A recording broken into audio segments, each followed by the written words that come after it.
नमस्कार। पंजाब केसरी राजस्थान आप देख रहे हैं और मैं हूं आपके साथ इशिका जैन।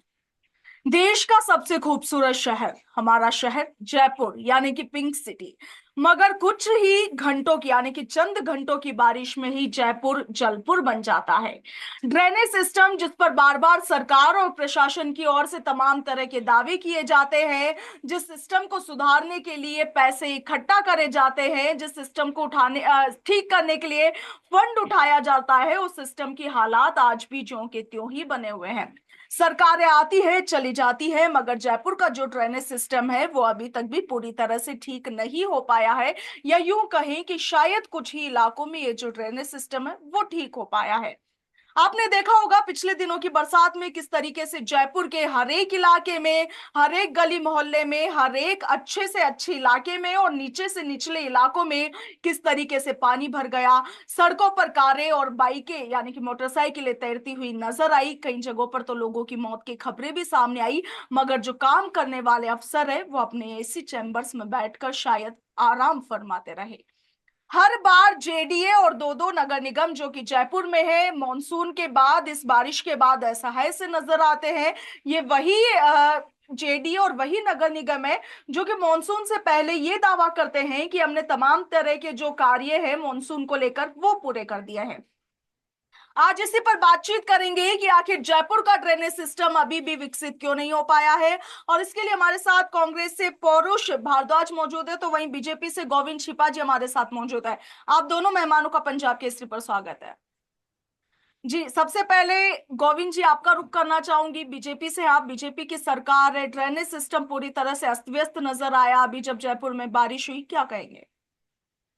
देखिए इशिका जी, ये बात ठीक है कि ड्रेनेज सिस्टम की वजह से लोगों को परेशानियां झेलनी पड़ रही हैं। मुझे भी झेलनी पड़ती है जब जी। मैं सड़क पे आता जाता हूँ। हम्म। लेकिन सबसे पहले तो ये जो इतनी बारिश हुई है इसको हमें ईश्वर के आशीर्वाद के रूप में देखना चाहिए। हम्म। जो मैं कम से 30 सालों के बाद इस तरह की बारिश देखने लेकिन को ये मिली है। ईश्वर का मुझे आशीर्वाद। मुझे बोल तो लो मैडम। हाँ तो जी आपकी जी। आपके सारे सवालों का जवाब। जी बताइए। तो 30 सालों के बाद इस तरह की ये जो बारिश देखने को मिली है, राजस्थान के सारे बांध, राजस्थान के सारे डैम, राजस्थान के सारे तालाब और सब जगह सूखे की चपेट में थे। अनेक वर्षों तक, चाहे हमारी सरकार रही हो चाहे कांग्रेस की सरकार रही हो, अनेक वर्षों तक हमने सूखे से निपटने में हमने अधिकांश से सारी शक्ति लग गई है, हमारी भी और दूसरी सरकारों की भी। अब ये जो इतनी बरसात आई है, देखिए, जब कहते हैं ना ईश्वर देता है तो छप्पर फाड़ के देता हम्म। है। जब ईश्वर ने मेहरबानी शुरू की तो कुछ एक्स्ट्रा ही दे दी। हम्म। आप देखिए कि जिस तरह से बेतहाशा बारिश हुई है कि कोई भी सिस्टम होता, कोई भी सरकार होती, उसमें इस तरह का ये स्वाभाविक ही था। हम्म। जहां 5-6 इंच की बारिश झेलने की क्षमता एक जो जो विकसित की गई थी, जहाँ जो जयपुर में एक अनुमान लगाया जाता है, वहां पे अगर 8-8, 10-10, 12-12 इंच की बारिश होगी तो हम्म। निश्चित रूप से कोई भी व्यवस्था प्रभावित होगी। हम्म। हमने जो व्यवस्था कर रखी है, अभी मैंने अपने आज आपके चैनल पे हरिनाम जी उनको यहाँ पे मैंने भेज दिया उसका हम्म। जो सिस्टम हमने इसको दुरुस्त करने के लिए बनाया हुआ है। जी। जो हेल्पलाइन नंबर हमने हम्म। जो किए हैं वो हमने व्हाट्सएप के जरिए सब जगह सब पार्षदों को भी दिए हैं, सब एमएलए को दिए हैं, जगह जगह चस्पा भी किए हैं। उस हेल्पलाइन नंबर पे कोई भी अपनी फोन कर अपनी समस्या से निजात पा सकता है। जहां पानी का भराव ज्यादा है, हम्म। मड पंप के द्वारा हर जगह सन्नत हो, बारिश रुकते ही मड लेकिन पंप वहां पे लेकिन पहुंचता है। गोविंद जी, उसके आपको बाद वो बीच पानी में निकाल रोक दिया रही जाता हूँ। है। गोविंद जी, आप कह रहे हैं हेल्पलाइन नंबर, तो प्रशासन भी उस आदमी तक पहुंचे, तब पहुंचेगा ना जब उसको रास्ता मिलेगा। बेतरतीब जाम जयपुर में लग जाता है थोड़ी सी बारिश शुरू होते ही। आप कह रहे हैं 30 महीनों के बाद में, 30 सालों की बात आप कर रहे हैं कि उसके बाद में जयपुर में इतनी बारिश हुई है। तो क्या हमें इतना तैयार नहीं रहना चाहिए? हमें थोड़े पता है कि बारिश कितनी होगी या कितनी नहीं, ये सिर्फ एक अनुमान लगाया जाता नहीं, है। तो देखिए क्या क्या है हमें कि उस अकॉर्डिंग समस्या तैयार नहीं होना इस चाहिए? देखिए क्या है कि अगर मैं बात करूं पुराने जयपुर की, हम्म। तो वहां आज भी पानी का भराव नहीं होता। हम्म। और जो नया जयपुर बसावट है, हम्म। उसमें गलतियां रही हैं, हम्म। इसमें कोई स्वीकार करने में कोई बात नहीं है। हम्म। लेकिन अब ये जो, अब मैं अगर पिछली सरकारों पे दोषारोपण करूंगा वो शायद हमारे मित्र को अच्छा नहीं लगेगा, मुझे भी कहने में अच्छा नहीं लगेगा। हम्म। अब आप कहेंगे आपकी सरकार है, सरकार है हमारी, लेकिन हम्म। जो पुरानी जो व्यवस्थाएं थी, शायद राजे महाराजे जो इस तरह की व्यवस्था को शायद ज्यादा चुस्ती से समझते होंगे, जबकि हम्म। उस समय संसाधन कम थे। आजकल जो जिस तरह की व्यवस्थाएं की जाती है, ड्रेनेज सिस्टम वाकई उसमें कुछ लेकुना रह जाते हैं, लेकिन फिर भी हमारी सरकार आम जनता के साथ दुख दर्द में खड़ी है। ये जो आपने भी एक लाइन बोली थी ना कि एसी कमरों में बैठ के, ये बात बिल्कुल गलत है। हम्म। उप मुख्यमंत्री दिया कुमारी जी, हमारे मुख्यमंत्री ये क्या ना भजन लाल जी, नगर निगम के कमिश्नर, चेयरमैन, सफाई समिति के चेयरमैन, सारे दौरे करते हैं, सारे हम्म। एक से एक समस्या तक, जड़ तक पहुंचने की कोशिश करते हैं और समस्या को दूर करने की कोशिश करते हैं। लेकिन पूरी तरह से जो आप निजात, जो आप अपन एक कल्पना करते हैं, हम्म। कल्पित देखते हैं कि बिल्कुल चलिए इस बहुत पर भी अच्छा होगा, आऊंगी, इस तो पर उसमें भी बड़ा आऊंगी मुश्किल है। गोविंद जी। पड़ोसी आपका रुख करना चाहूंगी। जयपुर में बाढ़ जैसे हालात बने और आप अंदाजा लगा सकते हैं कि जब जिस शहर को राजस्थान की राजधानी कहा जाता है जयपुर, जब उसमें ऐसे हालात है तो राजस्थान के गांवों ढाणियों में तो क्या ही हालात हुए होंगे, क्या कहेंगे? इशिका जी, देखिए, भारतीय जनता पार्टी की पुरानी प्रवृत्ति है कि अपने दोषों को छुपाने के लिए ये कभी कांग्रेस पे दोष डालते हैं। अब कांग्रेस पे डालने की इनको कोई गुंजाइश नहीं मिलती, तो आजकल जो है भाजपा के प्रवक्ताओं के बयान जो है प्रकृति को लेकर के आने लग गए। ये आपदा को अवसर में परिवर्तित करने का प्रयास करते हैं भाजपा वाले, परंतु मैं इनका ध्यान आकृष्ट करना चाहूंगा कि जो सरकारी सिस्टम होता है उसमें देखिए कि जब गर्मी होती है, जून की गर्मी होती है, और उसके अनुमान के आधार पर जब मौसम वैज्ञानिक एक अनुमान लगाते हैं कि भाई जो राज्य में आगामी मानसून आएगा वो इस प्रकार का रहने की संभावना है, तो देखिए सरकारें जो होती है वो उसके अनुरूप अपनी तैयारियां शुरू कर देती है। जी। हालांकि कई बार ऐसा भी होता है कि मौसम विभाग के जो पूर्वानुमान होते हैं वो गलत जाते हैं, वो उस अनुमान में पानी नहीं बरसता कि जो बताते हैं, परंतु फिर भी सरकारें ये मान करके चलती है कि भाई मौसम वैज्ञानिकों ने किसी बात को कही है तो उसको हमें हमारी तैयारी उसके अनुरूप रखनी है। देखिए, जी। इसके लिए जो होती है हर जिले के अंदर एक डीडीएमए नाम की संस्था बनी होती है, डिस्ट्रिक्ट डिजास्टर मैनेजमेंट अथॉरिटी। इसके अंदर जो होता है, जो जिला कलेक्टर होते हैं वो इसके अध्यक्ष होते हैं, और उसके बाद में जो सभी प्रमुख विभाग, चाहे वो पुलिस का विभाग हो, चाहे वो नगर निगम हो, चाहे वो जेडीए हो, चाहे वो पीएचडी विभाग हो, चाहे वो बिजली विभाग हो, या फिर एरीगेशन विभाग जो सिंचाई विभाग हो, इन सब के जो अधिकारी होते हैं वो उसकी मीटिंग, वो उसके सदस्य होते हैं। और वो है ना, जब इसकी डीडीएमए की बैठक कलेक्टर साहब बुलाते हैं तो उस समय ये सारे विभागों के अधिकारी वहां पे मौजूद रहते हैं और उनसे समीक्षा की जाती है कि भाई इस बार राज्य में मानसून इस प्रकार का रहने की संभावना है, तो जी। आप लोगों की अपने अपने यहाँ पे क्या क्या तैयारियां हैं। जो ट्रैफिक वाले होते हैं, पुलिस वाले होते हैं, वो अपनी समस्या बताते हैं कि साहब यहाँ पे इस जगह खड्डे हैं, जेडीए से या नगर निगम से या पीडब्ल्यूडी से कह के इन खड्डों को भरवाया जाए। बिजली विभाग वालों को उनकी समस्या बताई जाती है कि भाई यहाँ पे ना बिजली के तार नंगे हैं, यहाँ पे करंट आने की संभावना है, इसको करवाया जाए। कहीं बांध या कहीं कुछ होता है तो वहां पे उस हिसाब से इंतजाम होते हैं कि बांध में कोई लूप है तो उसको भरा जाए, या फिर वहां पे चेतावनी के बोर्ड लगवाए जाए, या फिर वहां पे पुलिस की तैनाती किस मात्रा में रहेगी। तो इस प्रकार के सारे इंतजाम जो होते हैं वो बारिश आने के पूर्व में ही जो है डीडीएम में कर लेता है अपने स्तर पे। और उस समय जो उनको संसाधन चाहिए होते हैं तो वो सरकार, कलेक्टर साहब जो है वो सरकार के मध्यस्थ के तौर पे उसकी जो है सारी तैयारियों के जो उनको सामग्री चाहिए, जो संसाधन चाहिए, उसको उपलब्ध करवाते हैं। परंतु देखिए, मैं बड़े दावे के साथ इस बात को कहना चाह रहा हूँ कि इस बार जो है, जब चूंकि गर्मी तेज पड़ी है, और बाद में मौसम वैज्ञानिक लगातार बोल रहे थे कि जिस अनुपात में जो है गर्मी तेज पड़ी है और हवा जो है जो गर्म हो गई है, और गर्म होने के बाद में जो हवा में जो नमी की मात्रा बढ़ी है, उस हिसाब से इस बार बारिश तेज होने की संभावना है। परंतु देखिए, भारतीय जनता पार्टी की ये सरकार जो है, तो ये तो खाली दिल्ली और जयपुर के चक्कर काटने में लग रही। आप गोविंद जी से पूछ लीजिए, गोविंद जी भाई साहब, मुझे इस बात की आशा है कि झूठ नहीं बोलेंगे, नहीं तो आप के रिकॉर्ड से चेक कर सकते हैं, इस बार किसी भी जिले में डीडीएमए की बैठक ही नहीं हुई। पहली बात तो, अगर डीडीएमए की बैठक हो जाती तो मुझे लगता है कि कम से कम स्थिति, हालांकि कुछ हद तक हो सकता है कि आउट ऑफ कंट्रोल रहती, लेकिन स्थिति काफी हद तक कंट्रोल रहती। आप देखिए, मैं आपका ध्यान आकर्षित करना चाहूंगा कि आप ही के चैनल पे बैठ के करीब महीना भर हो गया होगा, शायद हमारी चर्चा हुई थी कि जब विद्याधर नगर में 3 लोग जो है वो बेसमेंट में डूब करके मर गए थे। सरकार की विफलता की वजह से 3 मौतें हो जाती है और उसके बावजूद सरकार नहीं चेतती। उसके बाद आप देखिए चलिए 5 अगस्त पड़ोसी को, आपकी इस जब बात पर भी आऊंगी। गोविंद जी, उन्होंने बड़े आरोप लगाए हैं बैठक को लेकर के, उन्होंने सवाल भी किया है, क्या जवाब देंगे? और जी वो जो आप कह रहे हो कि 3 लोगों के मरने की, उस डिबेट में मैं था आपके साथ। हम्म। और आपको ये मुझे कहते हुए बड़ी शर्म की बात है कि वहाँ का जो आपका पार्षद है, जो आपकी पार्टी से बिलोंग करता है, वो उसने मैं कुछ उसके नहीं आगे कहा। की वैसे बात पूरी नहीं हुई मेरी। अब हाँ, कुछ नहीं, कुछ और बोलना बोल दीजिए, फिर मैं जवाब दूँ।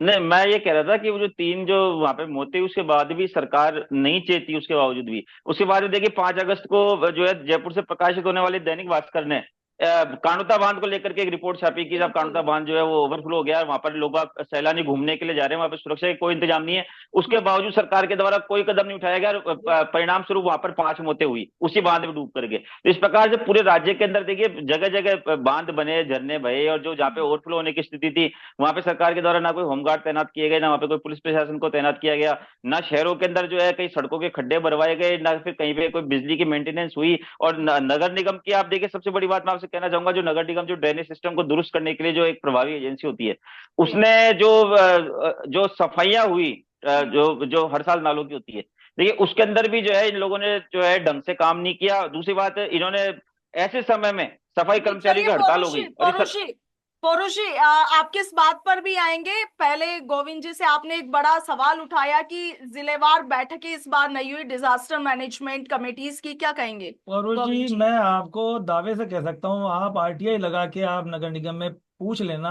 पूरे 736 नालों की सफाई प्रॉपर तरीके से की गई है। दूसरा, आप देखिए कि एक भी मौत पूरे जयपुर शहर में, अब अभी जो आप कह रहे हैं ना कि आपकी बैठकें नहीं हुई, क्या है, एक बिजली करंट तार छूने से एक भी मौत नहीं हुई हमारे। सारा चाक चौबंदा, सारा सारा अमला वहां पे चाक चौबंद है। लेकिन देखिए ये पानी भराव की जो समस्या है, ये मैं निश्चित रूप से पहले से कह रहा हूँ कि इसमें समस्या है। इसके अलावा और कोई समस्या नहीं है। पानी भराव कहीं हो जाता है तो मड पंप से हम उसको निकालने का काम करते हैं, कि कहीं भी आवाज जाके देख लेना।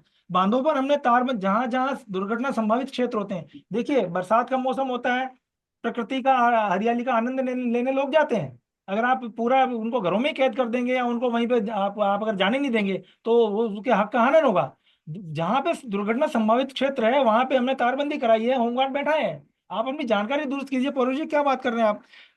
भाई गड्ढे साहब भरने 30 का से काम 35 मौतें हो गई राजस्थान में। गड्ढे भरने का काम निरंतर जारी है। मुझे आप अभी देखिए, अब मुझे आप अभी कोई पॉइंट बताइए, आधे घंटे में गड्ढा यहाँ बैठे बैठे भरवा दूंगा मैं आपको। आप परोज जी, या कांग्रेस सरकार नहीं है जो वो कहते थे ना कि सब उसमें बाड़ेबंदी में ही सारा समय निकाल दिया। अब पिछली बातों को छोड़ दीजिए, आप भी सरकारों में प्रत्यारोपण करना भूल दीजिए। अगर आपकी सरकारों ने थोड़ा बहुत काम किया होता तो इतनी दुर्दशा नहीं होती। सड़कें आपने कैसी बनाई है? उस जिस मकान का पट्टा जिसमें 3 मौतें होगी तो उसका पट्टा आपकी सरकार ने दिया,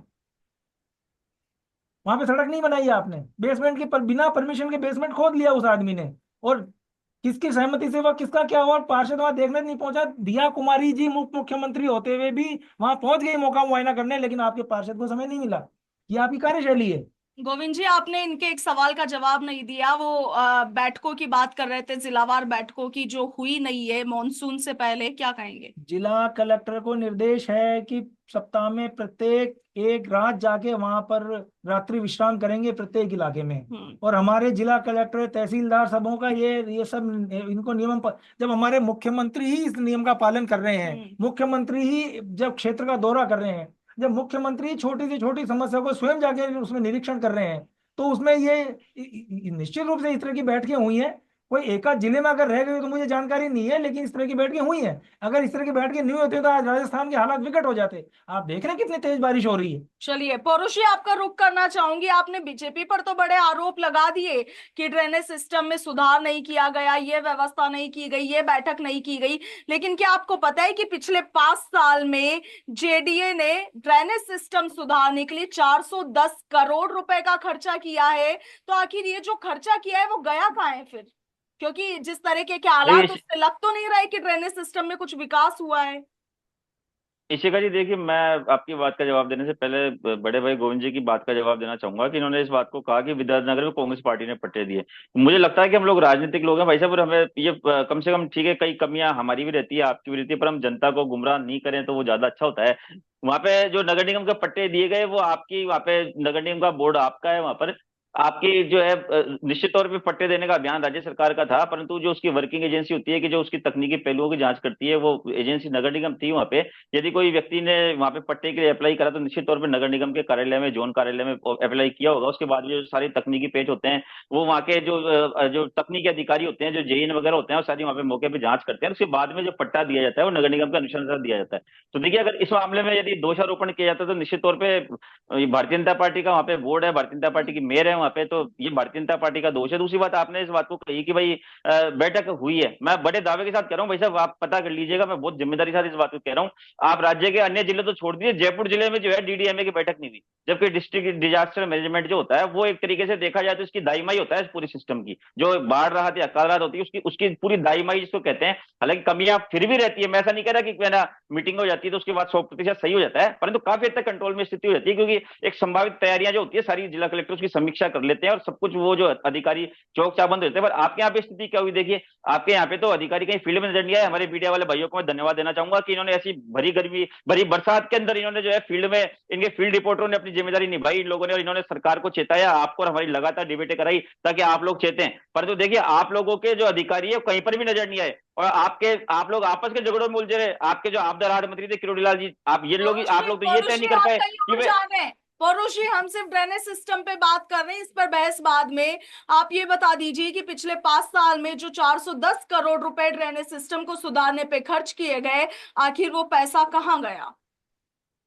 देखिए मैं ऐसी बात को कहना चाह रहा हूँ इसका जी आपसे कि ड्रेनेज सिस्टम जो पूरे जयपुर का ड्रेनेज सिस्टम जिस हिसाब से बनाया जाना चाहिए था उसमें 410 करोड़ रुपए के, जहां जहां जेडीए ने अपनी कॉलोनियों में जो जहाँ पे ये इस तरह का ड्रेनेज सिस्टम विकसित किया, तो निश्चित तौर पे वहां पर समस्याएं जो है वो बहुत हद तक कम हुई है। परंतु देखिए ड्रेनेज सिस्टम बनाने से कुछ नहीं होता, ड्रेनेज सिस्टम को मेंटेन भी करना पड़ता है।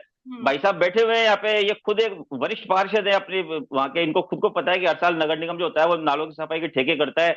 नाले तो होते हैं, नाले तो आप बनवा दीजिए, आज बनवा दीजिए, नाले तो 6 महीने बाद जाम हो जाएंगे नाले वो। तो उनकी सफाई तो वो करेगा ना कि जो जिसका नगर निगम का बोर्ड होगा या फिर ना जो सरकारी होगी, वो इस चीज को लेकर चाक चौबंद होगी ना। जो मैंने डीडीएमए की बैठक की बात की वो इसीलिए तो होती है कि कलेक्टर साहब उस चीज की भी जायजा लेते हैं कि भाई सफाई कितने नालों की हुई, किन किन नालों की सफाई बाकी है। मौके पर कहीं शिकायत आती है तो अधिकारी को भेज के या किसी को भेज के जांच करवाई जाती है कि भाई देखो वहां पे ढंग से देखो, होता ही नहीं होता। हालांकि इसमें रोल जो पिछली बार भी हमारे बात हुई थी कि लोक स्थानीय पार्षद होते हैं और जो स्थानीय जनता होती है उनका भी काफी बड़ा रोल होता है। कई बार ठेकेदार जो होते हैं वो चाहे इनका बोर्ड हो चाहे हमारा बोर्ड हो, लीपापोती करके चले जाते हैं, आधा आधा सा कचरा मलबा निकाल लेते हैं नालों में से और वो कह देते हैं कि हमने सफाई कर ली। तो उस जगह स्थानीय जनप्रतिनिधि जो भी होते हैं, स्थानीय जागरूक नागरिक होते हैं, उनका फर्ज होता है कि वो खड़े रह करके ठेकेदार से जो है वो ये कोशिश करे कि उसका जो नाली की जो फर्श है वो नजर आनी चाहिए। यदि ठेकेदार ऐसा नहीं करता तो उसकी शिकायत प्रशासन को करें, आगे जाकर के करें। तो देखिए मैं इसी बात को कहना चाह रहा हूँ कि आपसे कि जो भारतीय जनता पार्टी की सरकार आने के बाद में सरकार तो आपस में उलझी रही, आपदा राहत मंत्री का ही पता नहीं था। सरकार तो आपदा राहत मंत्री जी को बनाने में लगी थी, प्रदेश अध्यक्ष जी बोलने की उन्होंने ज्वाइन कर रखा है, मंत्री जी बोलते हैं नहीं मैं आऊंगा नहीं। अब जब पूरी चारों तरफ से फजीती हो गई, पूरे राज्य में 30 से अधिक लोगों की मौत हो गई बाढ़ की वजह से, तब जाकर के मुख्यमंत्री जी को, माननीय मुख्यमंत्री जी को खुद को फील्ड में उतरना पड़ा। उसके बाद में जो है कल गणतंत्र दिवस पे ऐसा सुनने में आया कि आप जो मंत्री जी है उन्होंने एक मंत्री के हैसियत से उन्होंने झंडारोहण किया। तो मैं इस बात को कहना चाहूंगा आपसे कि देखिए आपसे सिर्फ फुटावल थी, तो यदि भारतीय जनता पार्टी की कोई मजबूरी थी कि मंत्री जी का इस्तीफा स्वीकार नहीं करना था तो इनको मंत्री जी से, किरोड़ीलाल जी से लेकर के चार्ज किसी और को देना चाहिए था, परंतु कम से कम मंत्री तो होता है इस चीज को लेकर के। आप दूसरी बात बताइए कि हमने फील्ड में देखा आप लोगों की, आप मीडिया कर्मियों की तस्वीरें नजर आई, क्या भारतीय जनता पार्टी का एक भी नेता कहीं पे नजर आया? भारतीय जनता पार्टी का संगठन कहीं पे नजर आया? मैं आपका याद ध्यान दिलाना चाहूंगा 2011 के अंदर बाढ़ जयपुर में, 2012 के अंदर बहुत तेज बारिश हुई थी, अभी वाली जो बारिश हुई है इससे भी तेज हुई थी। जयपुर में तबाही मच गई थी, कई लोग जो रात को सो रहे थे वो रात को सोते सोते सुबह उठे तो उनको पता पड़ा कि उनका जो पानी का जल स्तर है वो उनके पलंग के बराबर में आ गया था। देखिए हमारे कांग्रेस संगठन उस समय लगा, हम लोग युद्ध स्तर पे लगे। मैं खुद चूंकि प्रवक्ता के साथ साथ फील्ड में एक्टिव कार्यकर्ता हूं मैं अपनी पार्टी का, मैंने खुद ने मुख्यमंत्री जी का यहाँ पे जाकर के, हमारे पीछे नाला है, बड़ा नाला बहता है, उसकी सफाई की मांग करी। तत्काल जेडीए को फोन, जेडीसी को वहां से फोन गया सीएम आवास से, वहां से कम 25-30 पोकलेन की मशीनें जेसीबी भेजी की सफाई हमने हमारी टीमों ने खड़े रह करके करवाई। तो इस तरह की जो तस्वीरें तो वो तो भारतीय जनता पार्टी के किसी विधायक को या फिर किसी, हालांकि गोविंद जी भाई साहब अच्छे पार्षद हैं, लेकिन जो और भी जो पार्षद होते हैं उनकी या विधायकों की या इनके संगठन की कई तस्वीरें कहीं ऐसी नजर नहीं आई कि जहां पे लोग खड़े होकर के जनता के साथ में लगे हुए हैं। तो जब देखिए मैं इस बात को कहना चाहूंगा, जब जनप्रतिनिधि जागरूक होता है तो प्रशासन जो होता है वो तभी प्रशासन जो है एक्टिव होकर काम करता है। ये तो खुद के झगड़े निपटाने में लग रहे थे आपस में, उन्होंने मंत्री जी का इस्तीफा तक स्वीकार नहीं किया, ना मंत्री जी ज्वाइन करने को तैयार बैठे। तो निश्चित तौर पे इनको अपनी जो है कमी माननी चाहिए और इस बार की जो घटनाएं घटी, दुर्घटनाएं घटी, उससे सबक लेना चाहिए और अगली बार के लिए इनको जो अपनी तैयारी सुचारू रूप से रखनी चाहिए कि अगली बार जो है राज्य में ऐसी विपदा नहीं पड़े। और एक बात और कहना चाहूंगा गोविंद जी भाई साहब, क्या कहेंगे जी, सुन लीजिए। पौरुष जी, आप क्या है कि इतना जल्दबाजी हड़बड़ाहट में बोल जाते हो, आप खुद की बातों को खुद ही कॉन्ट्राडिक्ट कर देते हो। अभी आपने कहा 2012 में इससे भी तेज बारिश आई। अरे मौसम विभाग कह रहा है कि 40 सालों बाद ऐसी बारिश हुई है। आप कौन सी दुनिया में रहते हो यार पौरुष जी? आप मुझे मतलब 2012 में पता कर लीजिए गोविंद जी भाई साहब, बारिश एक रात की बारिश आई थी, सिर्फ एक रात की, मौसम विभाग से सिर्फ एक रात की बारिश आई थी, वो सिर्फ एक रात की बारिश आई थी और बहुत तेज आई थी 2012 वाली बारिश। हमेशा कंटिन्यूस आ रहा है, फर्क नहीं है क्या? चलिए कोई बात नहीं। आप देखिए स्वयं आपने कहा कि मुख्यमंत्री जी स्वयं फील्ड में उतरे, अभी आपने कहा कि सरकार कुछ नहीं कर रही है। अरे अभी उतरे 30 मौत होने के बाद उतरे। और मैं आपको बता दूं जो पट्टा दिया गया है उसमें जांच चल रही है और जो भी दोषी, जो 2-3 लोगों के नाम आए, ये मुख्यमंत्री तक पट्टे की बात जाएगी, शांति धारीवाल तक बात जाएगी और अगर इनका जांच में सिद्ध पाए गए ना तो ये जेल जाएंगे ये लोग। ये भी मैं आपको बता दूं, आप नेताओं को बता देना। आप आपके मेयर साहब को भी कह दीजिएगा, गलत पक्षपात तरीके मत से दिए, कीजिएगा, पक्षपात मत कीजिएगा, लोगों ने पक्षपात पट्टे मत दिए। कीजिएगा। मेयर साहब को भी कह दीजिएगा और अपने अधिकारियों को भी कह दीजिएगा, ग्रेटर वालों को। दो 2012 की बारिश को आप जो है आज की बारिश से भी तेज बता रहे हैं। और जी ऐसे मत करो, कम मौसम विभाग के तो सुनो, मौसम विभाग तो सबका ही है। लेकिन पौरुष जी, गोविंद जी, एक बात बताइए, सरकारें बदलती रहती है मगर ये जो जयपुर के हालात है वो अभी तक नहीं बदले। और जब जब इस मामले पर बहस होती है तो बीजेपी वाले कांग्रेस पर आरोप मत देते हैं, कांग्रेस वाले बीजेपी पर कहते हैं साहब हमारी तो सरकार ही नहीं थी। इन हालातों के बीच में आम जनता क्या करे? आप दोनों जनप्रतिनिधि है, दोनों समझदार, इस बात का जवाब मैं समझती हूँ बहुत बेहतर तरीके से दे पाएंगे। देखिए पहले मैं बोल लेता हूँ जी इसमें जी, निश्चित बताइए। रूप से। और जो मेरे भाई हैं, दोस्त हैं, मित्र हैं, जी। निश्चित रूप से जयपुर की बसावट में कमियां रही हैं, हम्म। इसमें कोई दो राय नहीं है। अगर कमियां नहीं रही होती तो ये हालात नहीं होते। लेकिन बीच बीच में फिर भी जो है अवैध बस्तियों का निर्माण भी हुआ, कुछ राजनीतिक इच्छा शक्तियों की भी कमी रही।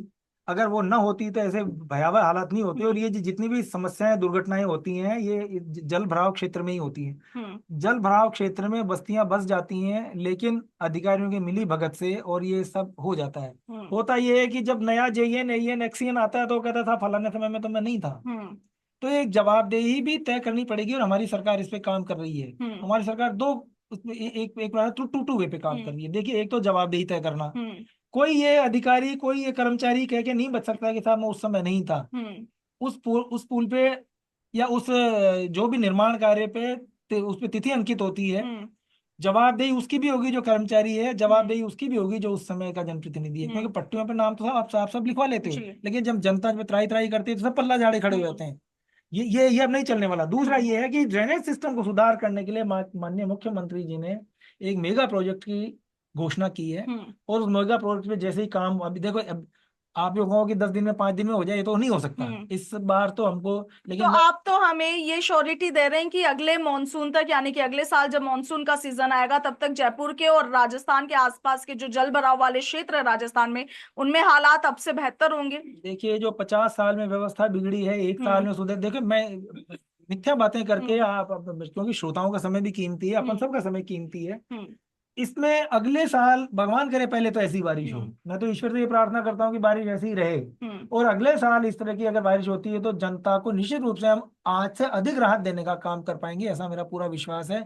आज भी हम राहत देने का काम करें। मैं फिर इसको रिपीट कर रहा हूँ कि हेल्पलाइन नंबर मैंने आपके हरिनाम जी के फोन पे वो कर दिए हैं। मैं चाहूंगा कि कार्यक्रम के बीच में या कार्यक्रम के बाद वहाँ डिस्प्ले करें, ताकि कोई भी आम आदमी तक वो नंबर पहुंचे। हमने जगह जगह चस्पा किए हैं, लेकिन फिर भी आपके चैनल के माध्यम से भी वो हेल्पलाइन नंबर जाएंगे तो अच्छा रहेगा। जी, क्या कहेंगे पौरुष जी? देखिए, मैं इस बात को कहना चाहूंगा कि जैसा कि पूरे भारत का नहीं बल्कि विश्व के कई देशों का जो मौसम का पैटर्न बदल रहा है, तो निश्चित तौर पे अब जो जैसे कि संभावना मौसम विज्ञानियों द्वारा जताई जा रही है कि राजस्थान में जो है क्रमशः हर प्रतिवर्ष बारिश की जो मात्रा बढ़ेगी, तो सरकारों को उस हिसाब से अपना प्लान बिल्कुल तैयार करना पड़ेगा। और सारी समस्याओं की जड़ देखिए, अगर हम सारी समस्याओं के मूल में जाए तो दो ही तरह की जो समस्या सामने आती है। एक तो जो जल भराव वाले क्षेत्र है, वहाँ पे जो डूब के जो लोग मर जाते हैं, सैलानी वहाँ पे चले जाते हैं, तो उनको वहाँ पे जाने से रोका जाए। दूसरी बात जो ड्रेनेज की, यदि दो समस्या का समाधान हो जाता है तो मुझे लगता है कि जो ये बारिश की जो आपदा है, इसको हम लोग अवसर के रूप में जो है राजस्थान वासी आगे इसका उपयोग कर सकते हैं। जी, चलिए, आप दोनों मेहमानों का हमारे साथ जुड़ने और तमाम जो जानकारियां है उसे साझा करने के लिए शुक्रिया। और इस वक्त जो दर्शक हमारे साथ जुड़े हुए हैं उन्हें बता दें कि ये जो बहस है ये राजधानी जयपुर के ड्रेनेज सिस्टम को लेकर है। राजधानी जयपुर वो शहर जहां पर 10-10 विधायक बैठते हैं, 250 पार्षद बैठते हैं, बल्कि पूरी की पूरी सरकार इस शहर में बैठती है, मगर ड्रेनेज सिस्टम आज तक भी पूरी तरह से विकसित नहीं हो पाया है। और यदि पिछले 5 सालों के आंकड़े की बात करें तो आपको बता दें कि पिछले 5 साल में 410 करोड़ रुपए ड्रेनेज सिस्टम को सुधारने पर खर्च कर दिए गए, मगर फिर भी हालात ज्यों के त्यों बने हुए हैं। और इतने पैसों में तो एक पूरा नया जो ड्रेनेज सिस्टम है वो तक विकसित किया जा सकता है। मगर इस पर बहस होती है, वाद विवाद होता है, बातचीत होती है, मगर सॉल्यूशन कुछ नहीं निकलता। हालांकि हमारे साथ जो बीजेपी के प्रवक्ता है उनका कहना है कि अब एक मेगा प्रोजेक्ट इस चीज को लेकर के डेवलप किया जा रहा है और इसीलिए अब हमें उम्मीद है कि अगले साल तक इन हालातों में अभी से ज्यादा सुधार जरूर आएंगे। आपका क्या कुछ कहना है कमेंट सेक्शन में जरूर लिखिएगा। फिलहाल के लिए इतना ही, नमस्कार।